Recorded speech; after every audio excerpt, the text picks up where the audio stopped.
In today's news for you, protecting your computer from being taken over and held for ransom, Matt Spain of Computer Paramedics is here to warn us about CryptoLocker, apparently one of the most dangerous computer bugs that you've seen. What is CryptoLocker? Basically, it's a malware bug that it goes in and it encrypts your personal files. So instead of it just being an annoyance stealing data from your computer, it actually locks your data and encrypts it with a very high-grade encryption to where you can't access your data. And how do we know if we've been bitten by this bug? Usually what will happen is you get the bug and you don't really know it's doing anything until you get an alert that says your files have been encrypted, that you have 72 or 100 hours to pay the ransom to get your files decrypted so that you have your files back. And what would we do then? Because obviously you don't want to pay because you know you're paying the bad guy, so to speak. What do you do?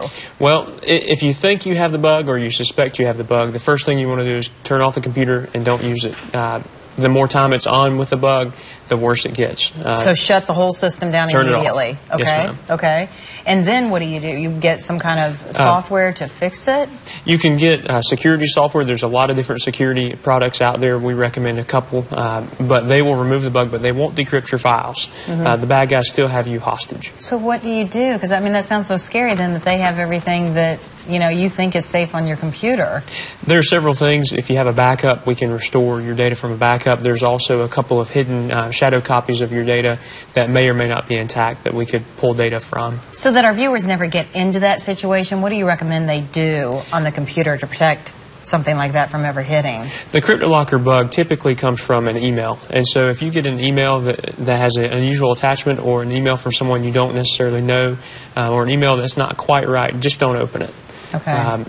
Yeah, that's the biggest way that you can get caught by that bug. Yeah, all right. Well, so it's called CryptoLocker. And obviously, again, when it says you have to pay money, and I know they use the FBI symbol and some other things, too, to try to trick you into it. But if you have any question for Matt related to computers, go ahead right now, go to Twitter and send me a tweet at Dawndy, WISTV, and Matt will answer your questions right after the break.